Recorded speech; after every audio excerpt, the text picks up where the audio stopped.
Selamat malam pemirsa RRI Net, berjumpa lagi sama saya Linda Rairutu dalam obrolan budaya Pro 4 RRI Kupang. Malam ini kita akan bicara tentang mur laru merah. Potensi keunggulannya sebagai bagian dari pangan lokal Nusa Tenggara Timur. Seperti apa? Ya, dan narasumber sudah hadir bersama saya di studio. Ada Ibu Regina Ilse Banoet SPMP, dosen dan peneliti pada Fakultas Teknologi Pertanian Universitas Kristen Arta Wacana Kupang. Selamat malam Ibu Regina. Ya, selamat malam juga Kak Linda. Iya, terima kasih untuk kehadirannya. Dan narasumber kami yang kedua ada Ibu Arni Humauhala, Ketua Kelompok Tani Perempuan Berkarya Desa Baumata Timur, Kecamatan Taibenu, Kabupaten Kupang. Selamat malam Ibu Arni.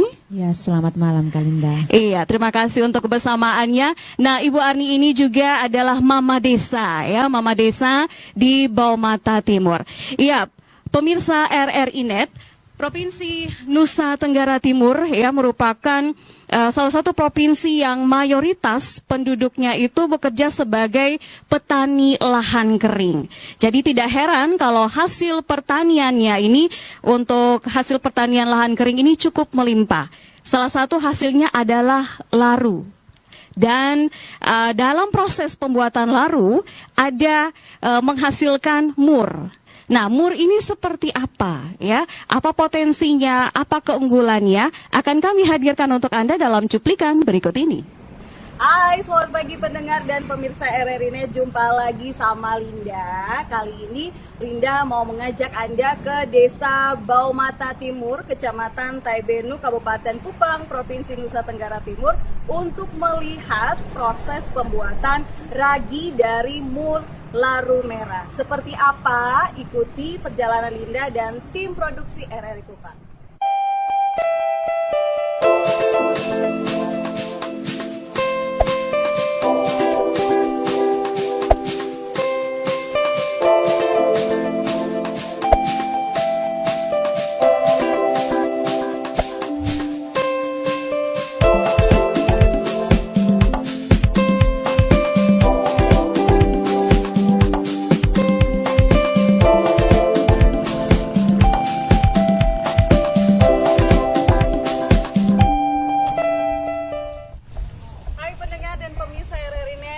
Kita saat ini sudah sampai di Desa Baumata Timur, Kecamatan Taibenu, Kabupaten Kupang, ya. Lebih tepatnya di kantor desa. Dan kita akan bertemu ya dengan ibu-ibu yang tergabung dalam kelompok pemberdayaan desa yang akan memperagakan bagaimana pembuatan ragi dari mur laru merah. Seperti apa? Ikuti saya.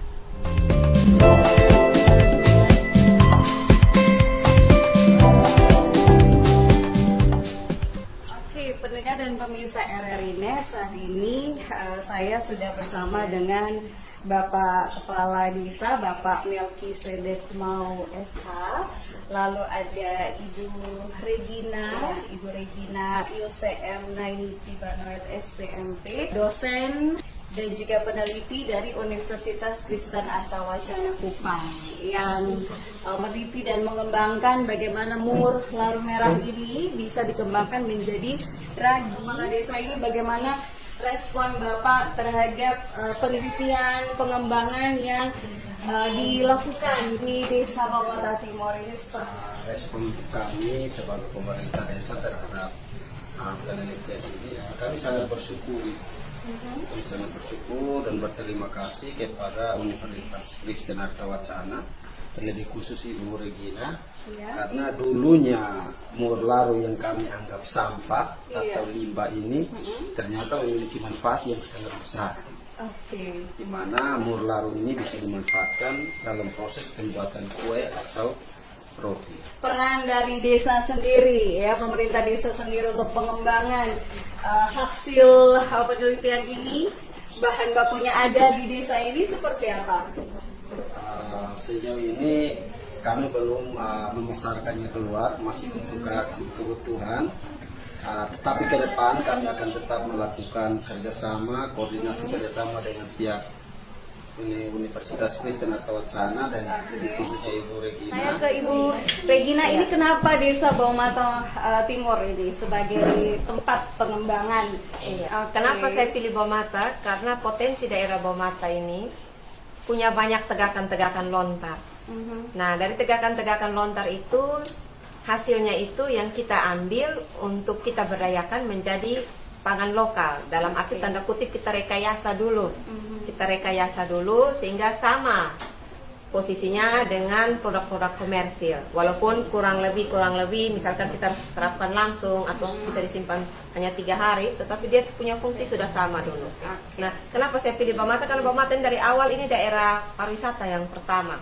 Bagaimana Ibu melihat respon dari masyarakat, ya, khususnya ibu-ibu desa yang ada di sini? Baumata Timur, saya lihat respon Baumata Timur ini, apalagi ibu desanya ini sangat terampil, enak beda kerjasama. Kemudian Bapak Desa sendiri juga mendukung kami full. Jadi saya merasa sangat antusias.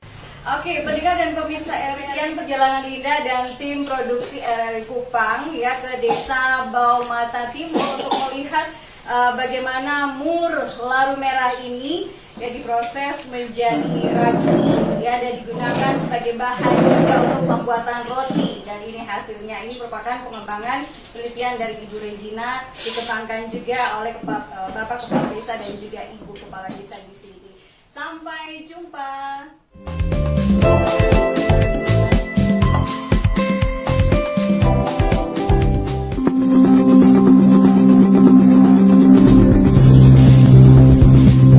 RRI.net, informasi, budaya, dan global.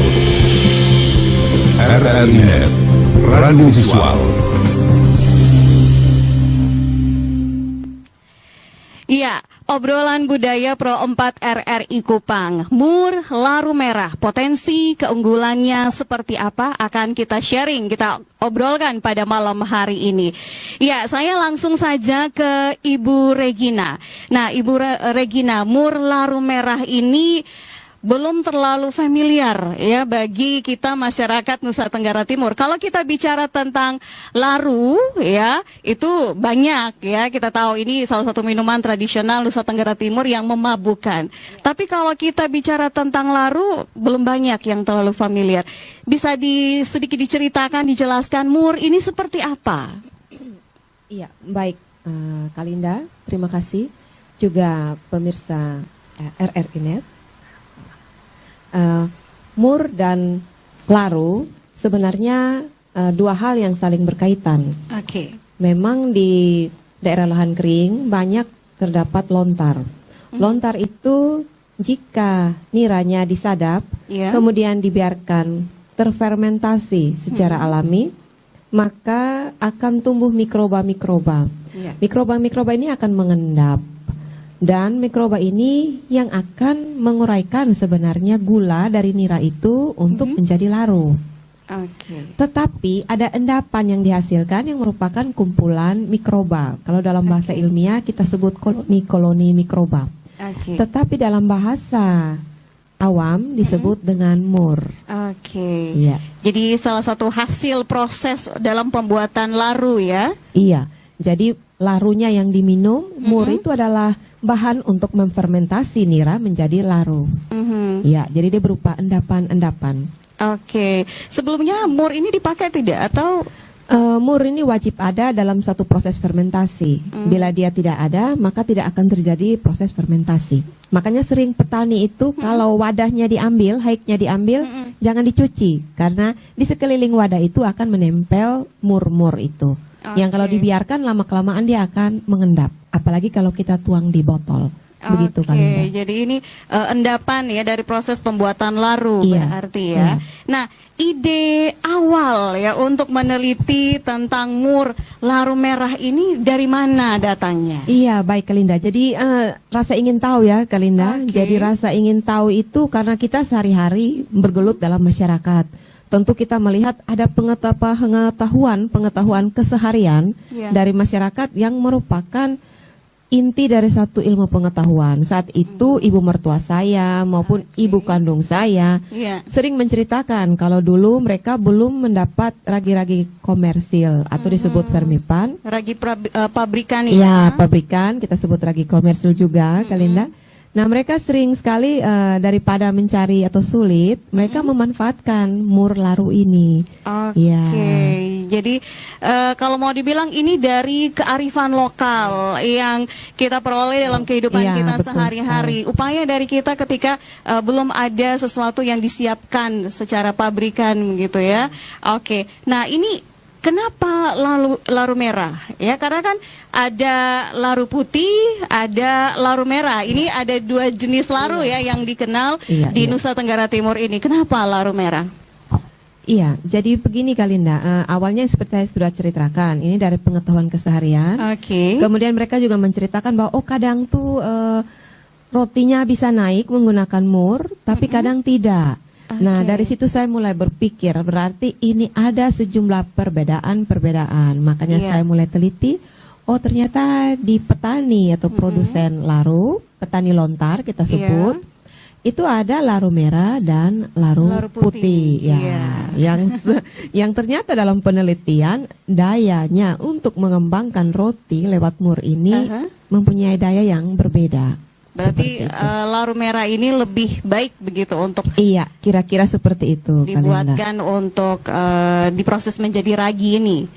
Iya, Oke. tepat sekali. Jadi yang pastinya, nah ini apakah daya tahan ataupun mungkin karena kan dia dengan bahan yang sama gitu ya? Iya, benar sekali. Bahan yang sama, tetapi kalau boleh saya bilang, asalnya berbeda. Asalnya Iya, berbeda? laru putih asalnya berbeda, laru Oke. merah, bahan mentahnya juga berbeda. Iya. Seperti itu. Hal yang paling mendasar yang membedakannya, Bu. Iya, baik Linda. Jadi bisa saya jelaskan kalau laru putih itu kita sadap nira dari lontar. Iya.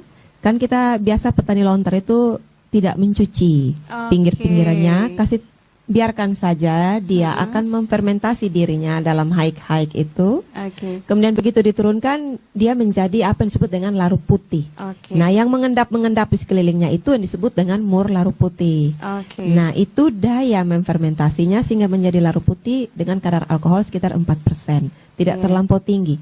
Kalau laru merah, Merah. sudah disadap niranya, kemudian dimasak. Iya. Setelah mengental menjadi gula air, Kalinda, yang kita tahu gula air. Iya. Kemudian kita tambahkan air lagi Iya. dengan perbandingan 1:4. Dibiarkan lagi terfermentasi. Nah, itu akan muncul mur-mur lagi di sekeliling wadah. Dan dia akan berkolaborasi dengan apa yang disebut dengan kayu laru ataupun kayu-kayu yang menurut setiap resep dari setiap produsen laru itu berbeda-beda. Oke. Nah, Iya. jadi laru merah awalnya itu dari laru iya putih nira yang sudah dimasak ya, Oke. ditambahkan air baru difermentasi. Oke, Seperti jadi itu. kalau laru putih itu dia tanpa ada proses berlebih. Iya, begitu dia tidak ya. dimasak lagi, langsung Iya. biarkan saja. Tapi kalau laru merah ini ada proses-proses lagi sehingga dia menjadi laru merah ini. Oke, dan setelah proses itu ada murnya ya. Iya, benar Mur sekali. laru merah. Baik, pemirsa RRI Net, saya langsung saja ke Mama Desa. Iya. Ya, Kalinda. Iya, oke. Mama Desa ini sebagai ketua kelompok tani perempuan berkarya ini bagaimana responnya terhadap hasil temuan ya dari Ibu Regina di Desa Baumata Timur? Ya, baik Kalinda. Memang kami sebagai kelompok, anggota kelompok ini kami sangat tertarik dan kami sangat antusias untuk menerima penerapan dari hasil penelitian Ibu Regina ini. Jadi memang mula-mula kami menganggap bahwa mur laru merah ini tidak bermanfaat. Tapi setelah ada penelitian dan juga penerapan, kami jadi tahu bahwa ternyata mur laru merah ini bisa berpotensi menggantikan ragi Fermipan ini dalam pembuatan roti. Seperti Oke. itu. Iya, jadi ada potensi dari mur laru merah. Ya, saya balik lagi nih ke Ibu Regina. Iya, Ya, baik. nah ini tadi sempat ada ya dari Ibu Desa bahwa mur laru merah jadi ragi ya, ini hasil penelitian dari Bapak Regina. Nah, ini untuk mendapatkan mur laru merah menjadi ragi. Nah, ini prosesnya seperti apa? Ya, dan kira-kira butuh waktu berapa lama untuk mur laru merah ini menjadi ragi lokal? Silakan. Iya, baik Kalinda. Memang semua itu ada prosesnya, Kalinda. Justru karena itu penelitian ini dia berjalan beberapa tahap. Nah, untuk menjadi ragi, mur ini harus diperlakukan dengan perlakuan khusus dulu sekitar 2 jam, yaitu dengan pencucian mur. Pencucian mur ini kita menambahkan air. Kalau murnya terdapat 1 gelas mur, biasanya kita pakai 1 gelas mur untuk 1 adonan roti. Oke. 1 gelas mur itu kita cuci dengan air 2 gelas. Kita biarkan mengendap sekitar setengah jam, dia akan mengendap, memisahkan diri. Ada airnya dia ke atas, endapannya turun ke bawah. Ya. Itu kita buang airnya, kemudian kita cuci lagi yang kedua dengan perlakuan yang sama dengan air matang dingin. Air matang. Air matang Iya, dingin. tidak bisa air yang tidak matang. Oke. Air matang dingin. Ditambahkan lagi dengan perbandingan 1:2. Kemudian setelah setengah jam dia akan tidak sampai juga kadang-kadang setengah jam. Tergantung asal lontarnya juga. Iya. Jadi kurang lebih setengah jam kita tuang lagi airnya. Isi lagi dengan air matang dingin 1:2. Hal ini dilakukan berulang-ulang sampai dengan 5 kali. 5 kali. Iya, kalau sudah 5 kali, kalau kita angkat aromanya sudah tidak berbau seperti laru yang terlampau asam, tetapi dia sudah seperti bau ragi yang akan kita campur di roti. Kalau kita biasa campur ragi di roti, begitu kita taruh air, aromanya akan terasa. Demikian pula dengan mur ini yang sudah dicuci 5 kali. Waktu 5 kali kita angkat, aromanya sudah siap untuk kita terapkan di adonan. Jadi Oke. itu metodenya seperti itu, pencucian sebanyak 5 kali. Pencucian sebanyak 5 kali. Iya. Jadi untuk rentang waktunya ini berapa? Sekitar Sekitar 1,5 jam sampai 2 jam, Kalinda. Kalau 1 kali pencucian 20 menit saja, berarti 20 kali 5 atau kali 4 sudah bisa diterapkan. Tidak bisa di bawah 4 kali, harus di atas 4 kali. Oke, iya. Ini 5 kali ya di Iya, 5 standarnya kali. saya kasih 5 kali. Standar Iya. untuk proses pencuciannya. Nah, ini untuk bahan-bahan yang apakah ada bahan-bahan tambahan ataupun mungkin ada wadah yang bisa dan tidak bisa Iya. digunakan dalam proses untuk pembuatan mur laru merah ini menjadi ragi. Iya, baik Kalinda. Jadi kita tahu semua bahan itu dia ada senyawa-senyawa kita sebut yang akan Oke. bereaksi. Karena itu kalau dalam penelitian itu sudah saya berlakukan, saya coba pakai dengan bahan stainless atau bahan-bahan sejenis logam, tetapi ternyata tidak bisa. Lebih bagus kita kalau mengendapkannya dia di dalam toples-toples plastik. Kenapa? Karena pada toples plastik yang bening tidak akan terjadi reaksi yang berlebihan ataupun toples kaca. Tetapi waktu kita mau mengambil terakhir mur yang sudah 5 kali dicuci itu, kita kan akan terapkan dia di roti. Nah, Oke. kita itu diharapkan setelah penerisan sampai murnya terasa lembab, tidak terlalu basah, tidak terlalu kering.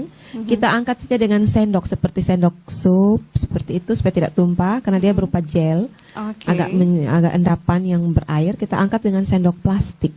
Jangan Oke. angkat di luar sendok selain sendok plastik. Saya lebih Iya. rekomendasikan untuk sendok plastik.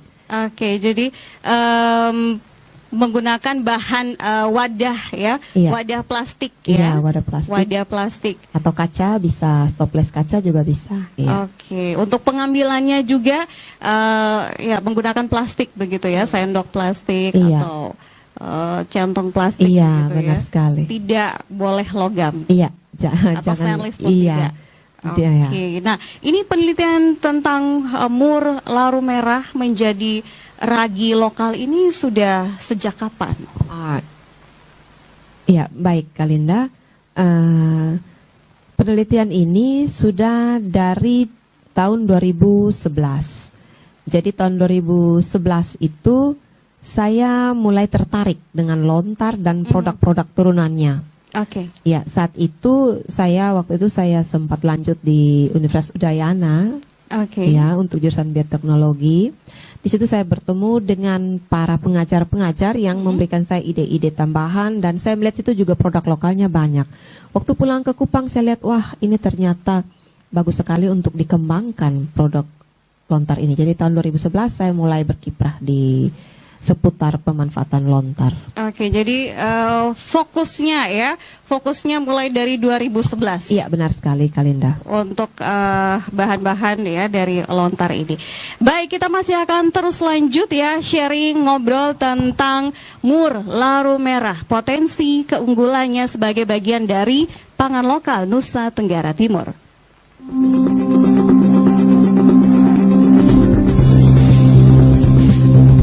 RRI.net. Informasi, budaya, dan global. RRI.net, radio visual.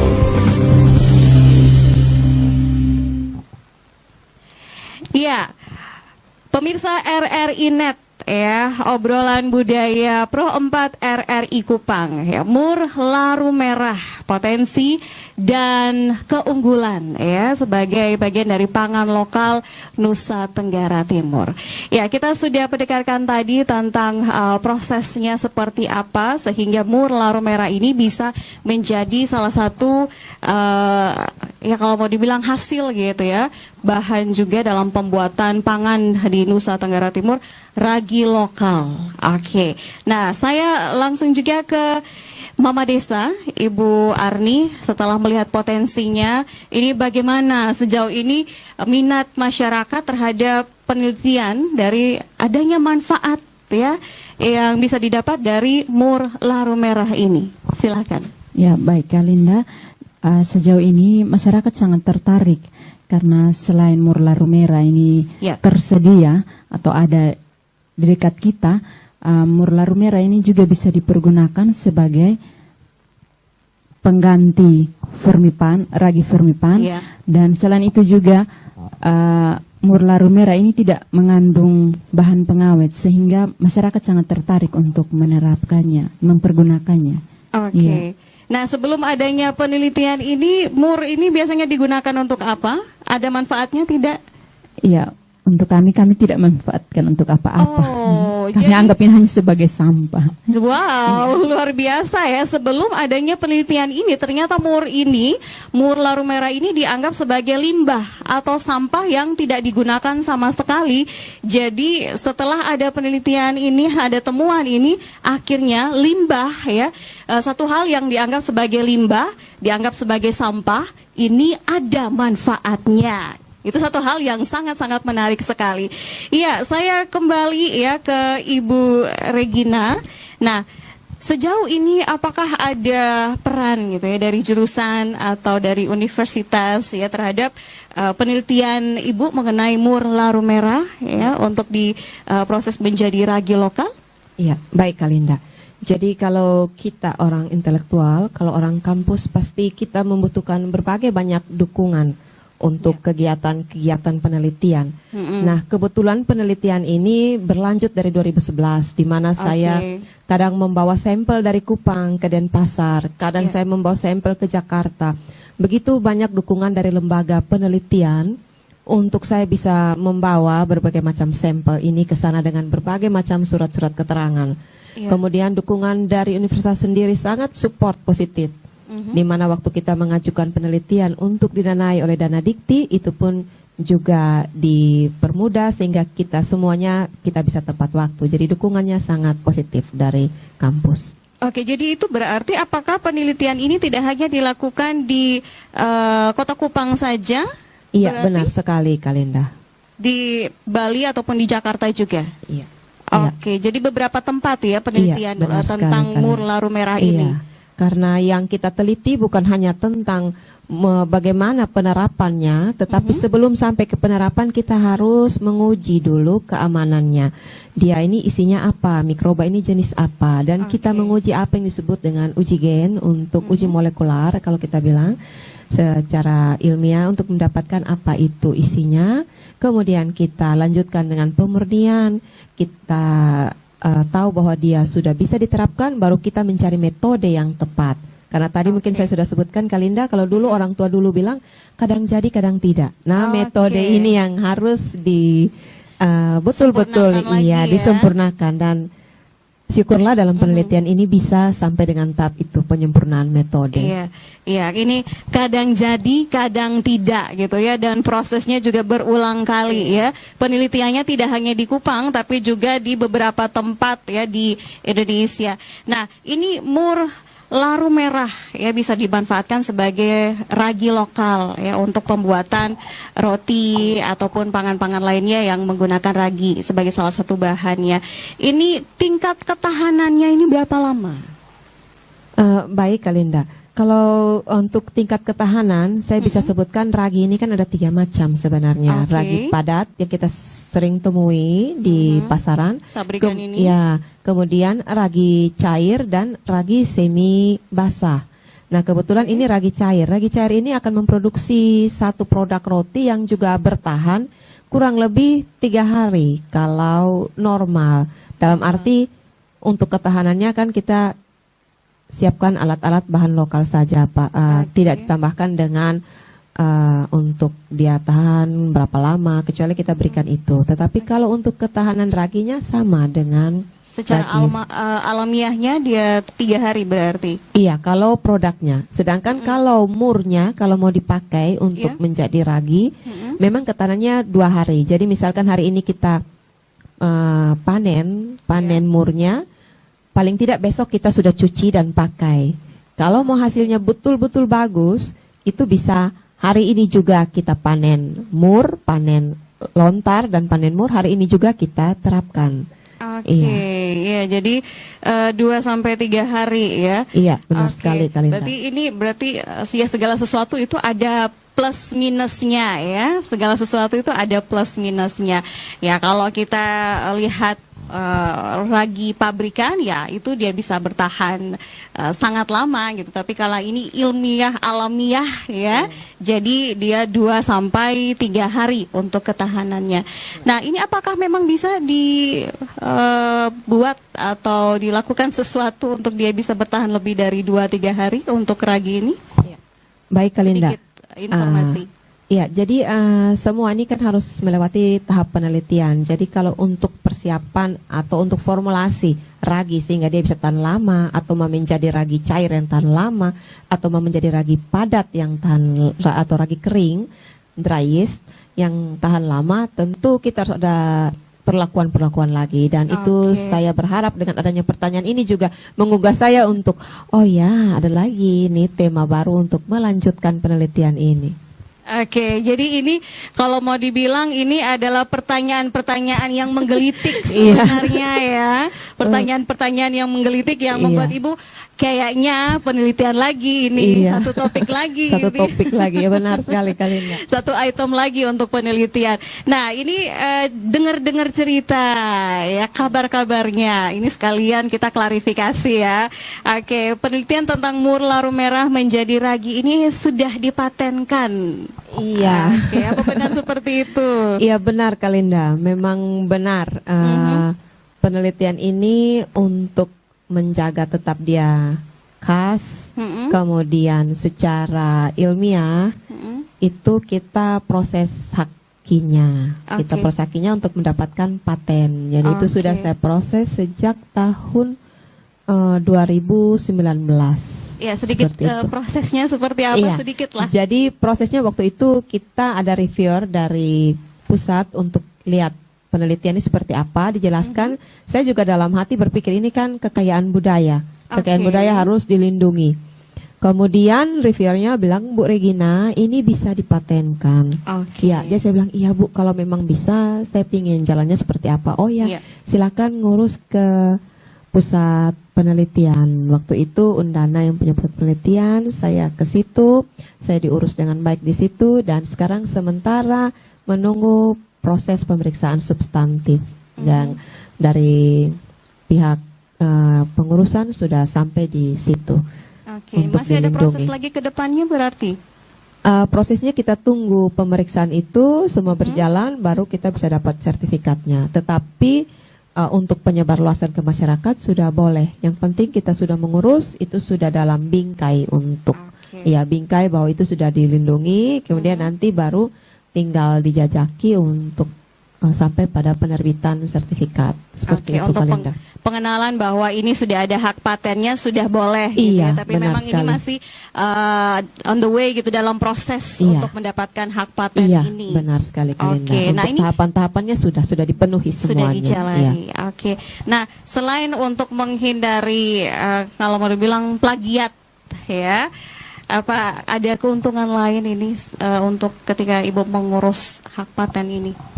Baik, Linda, keuntungan lainnya tentu sebagai peneliti itu merupakan satu pencapaian yang terasa begitu bersyukur kita dengan pencapaian itu. Tetapi di pihak lain juga yang punya invensi atau yang punya ini adalah kampus sendiri, dalam hal ini Universitas Kristen Artawacana, di mana saya adalah dosen di situ. Jadi memang penelitinya saya, tetapi tetap UKW menjadi penaung saya di situ. Dan bila besok lusa kalau sudah diterapkan semuanya, tentu ada yang harus dalam tanda kutip itu ada potongan-potongan tertentu ataupun pembiayaan-pembiayaan tertentu itu harus melalui satu aturan-aturan. Jadi seperti itu. Jadi pelindungan, kemudian misalkan ada yang memakai penerapan pada kelompok tani mana, semua ada aturan-aturannya yang tentu positif, berdampak positif. Segala sesuatu yang dilakukan untuk hal yang positif ya, tidak hanya sekedar menghindari plagiat gitu ya, tapi kebanggaan, tidak hanya kebanggaan diri sendiri ya dari Ibu Regina, tapi juga alma mater ya, universitas juga, dan ini juga keuntungan juga untuk masyarakat yang ada di Desa Bawamata Timur ya. Nah, ini apakah literaturnya ya tentang pemanfaatan ragi lokal ini juga sudah dipatenkan ya? Iya, baik. Atau masih ada hal-hal yang harus diperbaiki lagi soal literaturnya ini? Iya, jadi dalam kita mengklaim satu hak paten itu ada kita mau klaim apa, misalkan kita mau klaim metode atau kita mau klaim produk. Jadi kebetulan di sini yang saya klaim itu adalah metode yang tadi saya katakan 5 kali pencuciannya, karena kalau mama-mama zaman dulu, mertua saya, ibu saya bilang kadang jadi kadang tidak. Ternyata metodenya harus diperbaiki. Nah, metodenya yang dipatenkan. Kemudian yang berikut produk rotinya yang dipatenkan. Karena roti ini sudah pernah saya coba raginya ini, Kalinda. Bukan hanya memakai tepung terigu, tetapi disubstitusi dengan tepung yang banyak didapat, gampang dibuat oleh masyarakat desa, yaitu tepung ubi kayu. Jadi semua yang berbau lokal itu saya maunya dia jadi satu macam kekuatan. Gitu ya, dikombinasikan untuk menjadi satu produk yang memang benar-benar khas ya Nusa Tenggara Timur. Iya, benar sekali. Raginya adalah ragi mur laru merah. Lalu tepungnya juga tepung ubi kayu ya, itu juga satu pakan yang sangat-sangat banyak ya ditemui di Nusa Tenggara Timur, dan ini pangan lokal kita juga gitu ya. Jadi yang dipatenkan adalah metodenya dan produknya. Produk roti ini. Iya, metode dan produknya, benar sekali, Kalinda. Oke, luar biasa ya. Nah, ini selain dibuat menjadi ragi, apa ada lagi yang bisa dimanfaatkan dari mur laru merah yang dianggap masyarakat sebelumnya adalah sampah, limbah? Baik, Kalinda, kalau pemanfaatan mur lebih lanjut, kita tahu bahwa ini adalah satu mikroba untuk fermentasi. Jadi dia bisa juga untuk fermentasi besok-besok menjadi satu produk destilasi murni. Ya seperti itu, untuk alkohol murni dan sebagainya. Oke, baik. Kita masih akan terus lanjut ya ngobrol tentang pemanfaatan mur laru merah ini ya. Kami masih akan terus menemani malam hari Anda bersama RRI Net.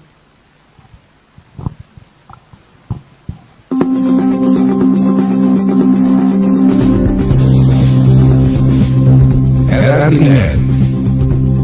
Informasi, budaya, dan global. RRI Net, radio visual.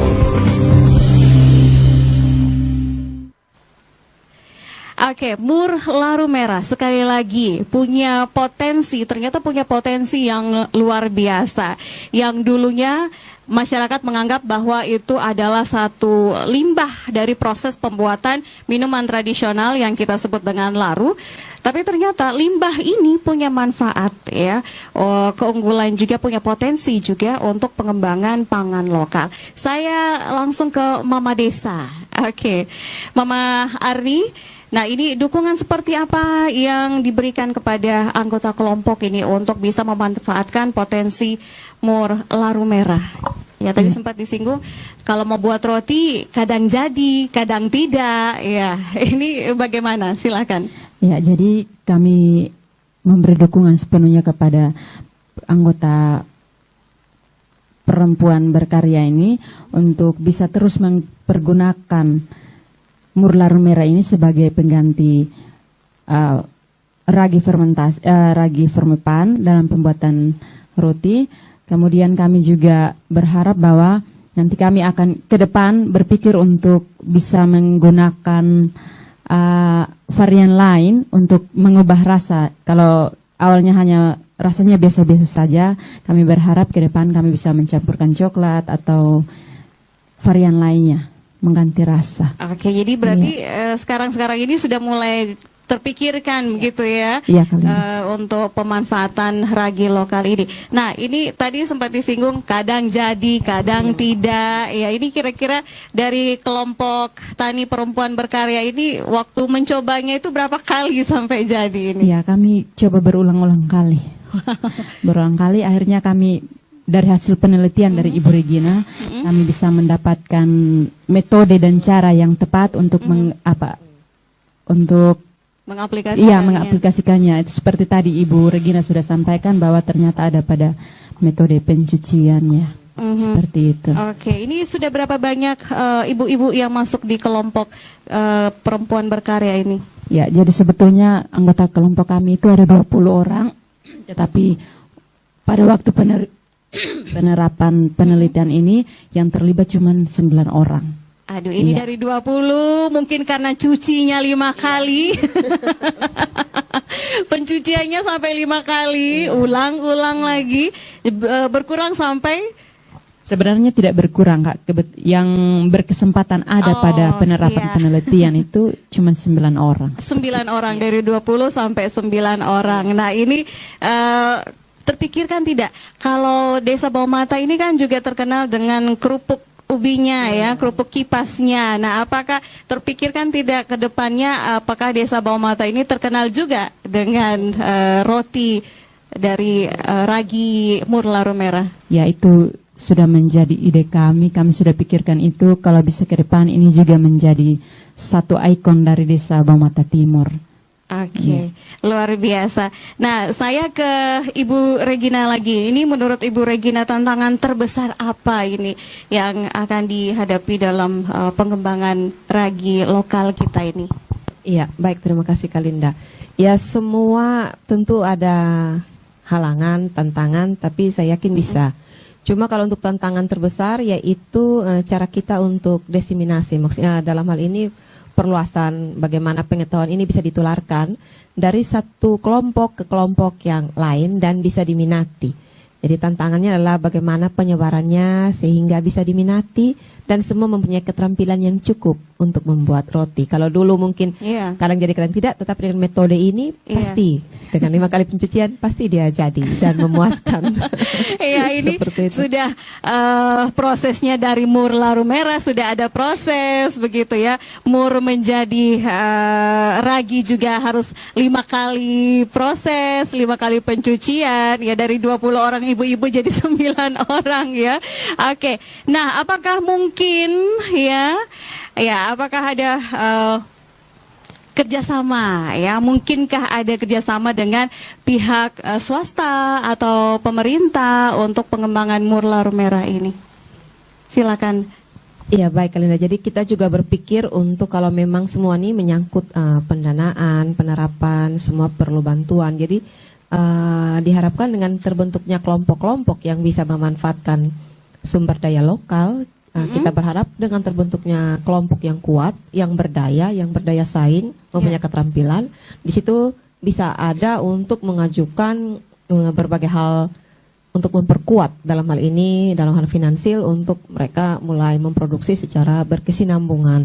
Dan kalau memang pangannya dapat murnya dapat di sekeliling rumah, kemudian hanya kita ambil panen pagi, kemudian kita cuci 5 kali sudah jadi. Saya rasa ini juga tidak terlalu rumit, ya, tidak terlalu memberatkan. Malahan kita langsung ambil bahan segar, langsung kita terapkan, tidak perlu jalan jauh lagi. Seperti itu. Iya, dan ini apa mungkin gitu ada next project ya ke daerah mana lagi? Iya. Ya ini kan mungkin Bau Mata Timur ya. Ada ini Kabupaten Kupang luas ya. Kabupaten itu luas ya, Kota Kupang juga luas ini. Apa ada terpikirkan proyek lain ke daerah mana lagi? Iya, baik Linda, terima kasih. Jadi Kabupaten Kupang ini khususnya Bau Mata Timur ini menjadi inti dari modeling desa saya, maksud saya untuk penerapan. Ya, untuk itu maksud saya itu sudah modelingnya di situ. Tetapi untuk pengembangannya kemarin saya sempat punya kesempatan ke Lewoleba.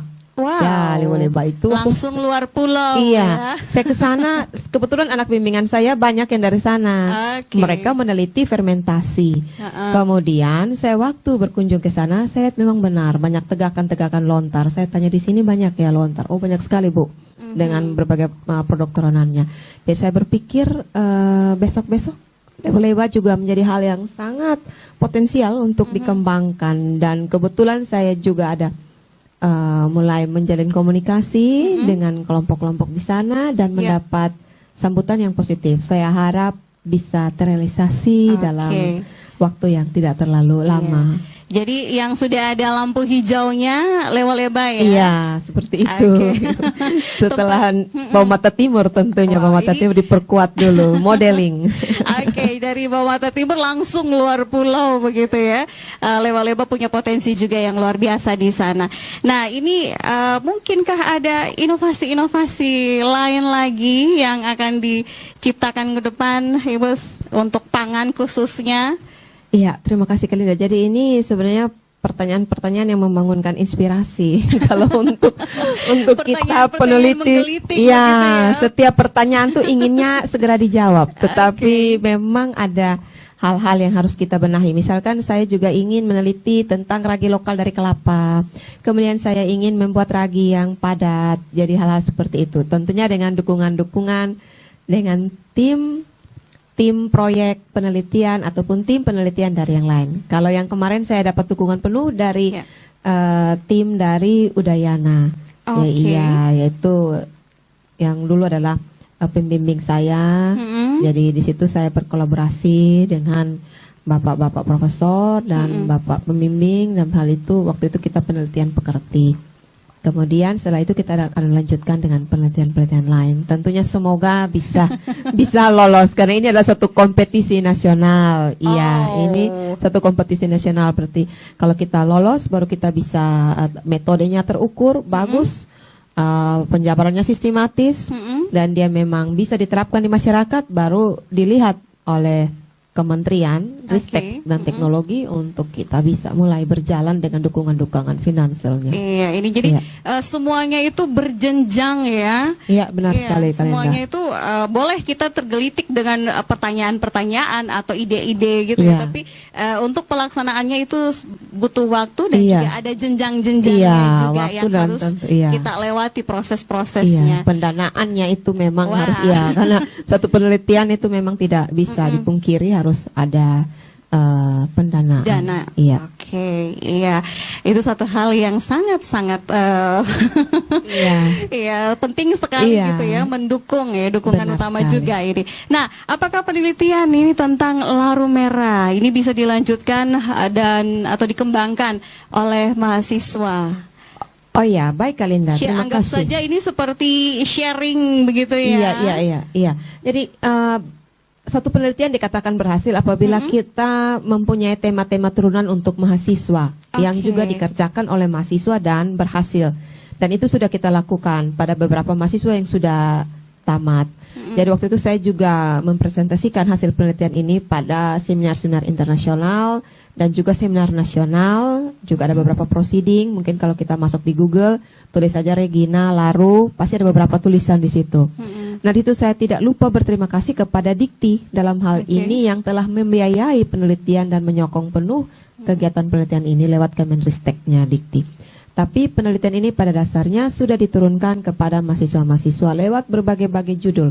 Oke. Iya, makanya bisa disempurnakan dari tahun ke tahun, dari item ke item. Begitu Iya, Kak ini Linda. sudah ada beberapa penelitian ini untuk ya laru merah ini, dan apakah ragi ya dari mur laru merah ini hanya dikembangkan ya dalam kelompok desa atau masyarakat? Oke, ya. Nah ini saya kayaknya langsung lompat saja ya ke Mama Desa. Nah ini untuk pengembangan ya untuk usaha ragi lokal ini. Apakah hanya kelompok yang tergabung dalam kelompok tani berkarya ya, perempuan tani berkarya ini, ataukah sudah mulai dikembangkan ke masyarakat desa lainnya? Iya, untuk sementara masih ada pada kelompok tani kami, belum berkembang ke masyarakat luar. Oke. Ya, jadi harapan kami bisa menyebar luaskan kepada masyarakat yang lain sebagai corong. Iya, luar biasa. Nah, ini untuk uji cobanya apakah kerjasama juga Ibu Regina dengan Mama Desa? Iya, jelas ada kerjasama dan kita kebetulan sama-sama merasa perlu untuk kita betul-betul angkat produk lokal ini sehingga menjadi ikon Baumata Timur ya Mama Desa. Bahwa bukan hanya kerupuk konde tetapi kita juga punya roti dari ragi lokal asal Mur. Jadi kalau bapaknya senang laru, yuk Murnya kumpul ke sini kita buatkan roti. Endingnya Seperti satu itu. perjamuan ya. Iya. Oke, iya. Nah, apakah ya kalau mau dibilang ini untuk berkembang ya untuk pembuatan roti itu butuh cuaca juga yang baik. Nah, ini kita di musim penghujan. Apakah ragi lokal ini ya tetap bertahan ini di musim penghujan? Ya, berdasarkan dari uji coba Mama Desa dan mungkin nanti bisa ditambahkan oleh Ibu Regina. Silakan. Iya, jadi untuk bertahan di musim penghujan, iya dia tetap bertahan. Tetap bertahan. Iya, kalau terkena sedikit api hangat, cuaca yang hangat, iya dia akan berkembang, tetap Bisa, bertahan. Ya bisa. Ibu Regina. Iya baik, jadi kalau kita mau bicara lebih lanjut dari sisi ilmiah, mur ini kan isinya mikroba. Mikroba itu syarat hidupnya dia harus hangat. Suhunya hangat, som-som kuku. Nah kalau orang produksi laru juga biasanya banyak sekali produksinya di musim kemarau, musim Iya, karena panas. kan kita tahu bahwa kalau orang produksi laru Iya. atau penyadap nira ini Iya. biasanya di musim panas. Iya. Ya, kalau hujan jarang-jarang Iya, sekali. jarang gitu ya. sekali. Tetapi mur ini tetap dia akan bertahan, Kalinda, di dalam Oke. wadah-wadah. Nah, karena itu walaupun sedikit, biasanya tetap diproses. Karena ini kan merupakan pendekatan budaya laru ini. Oke. Ya, jadi tetap ada di masyarakat. Nah, kalau kita mau pergunakan, bisa saja di musim hujan ini kita tetap pergunakan. Tetapi kalau waktu kita proses kasih adonan, di adonan tuh kalau bahasa awamnya kita kasih angkat adonannya untuk semakin naik, itu memang membutuhkan waktu agak lebih lama. Oh, iya, Jadi dia- kalau biasanya setengah jam, mungkin musim penghujan 45 menit. Oke, Gitu. jadi Baru ketika- rotinya naik dan siap dibakar. Jadi butuh waktu lebih lagi Ya, begitu lebih ya. sedikit, mungkin. Lebih agak lebih lama sedikit Ya. dibandingkan ketika kita memprosesnya di musim musim kemarau dan ya. juga musim penghujan. Ya, Ini karena beda. Suhunya ini. Suhunya Iya, suhu itu. kan ragi lokal Kalinda. Jadi dia Ya. peka sekali terhadap suhu. Kalau di mana suhunya hangat, dia langsung cepat untuk mengolah karbohidrat yang ada pada Sebagai tepung. bahan Ya, campuran campurannya ini. dia cepat. Tapi Oke. kalau musim dingin ya dia agak perlu waktu adaptasi sedikit. Namanya juga makhluk hidup, Kak. Jadi Iya. dia mulai memproses. Disebut dengan metabolisme primer dan metabolisme sekunder. Oke. Seperti itu. Nah, ini potensi ke depan ini sebagai pangan lokal untuk mendukung sektor pariwisata. Ini kita sedikit menjurus ke pariwisata. Mama Desa yang punya wilayah ini. Baumata juga ini kalau mau dibilang tempat pariwisata awal-awal ya untuk Kabupaten Kupang, untuk Kota Kupang. Silakan Mama Desa. Untuk bagaimana mendukung ya sektor pariwisata.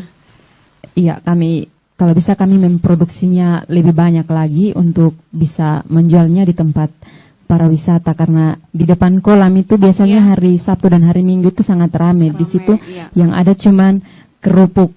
Kita lebih tenar bilang kerupuk kipas. Kerupuk kipas, Iya.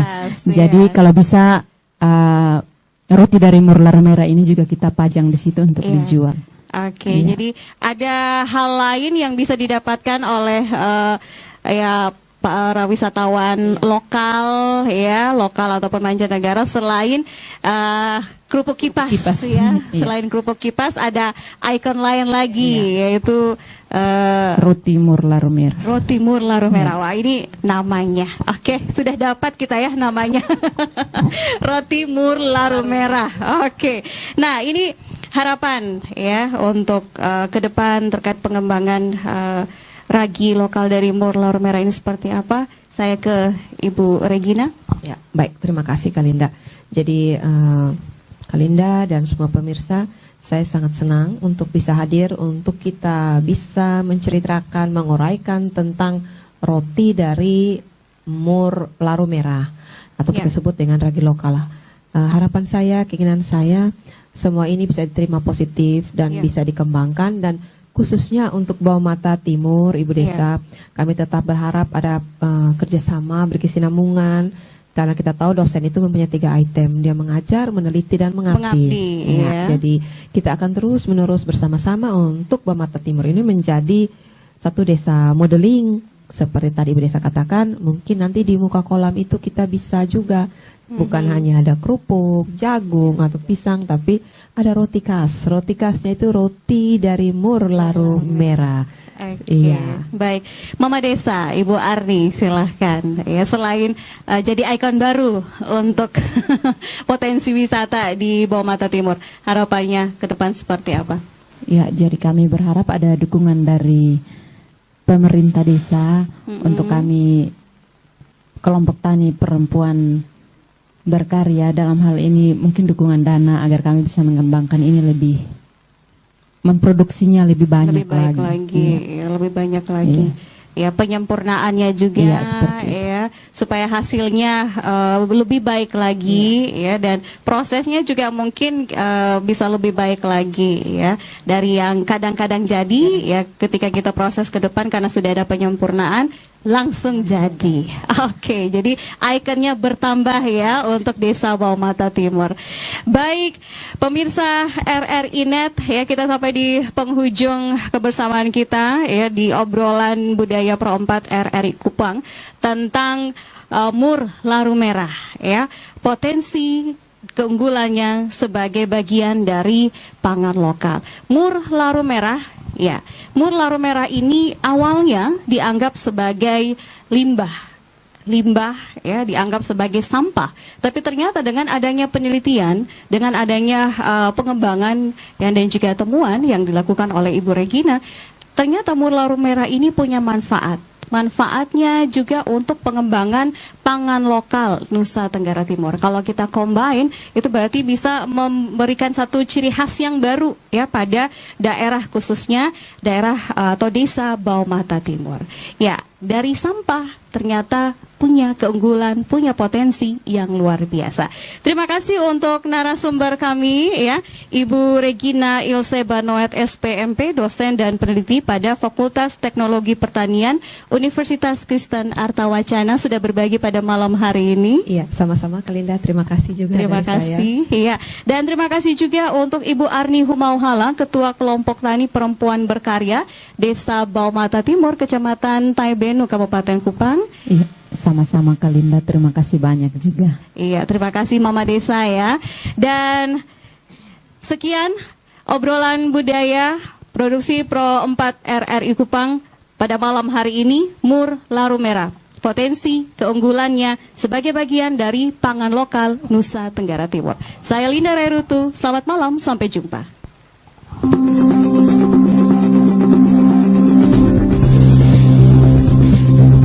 RRI Net. Informasi, budaya, dan global. RRI Net, radio visual.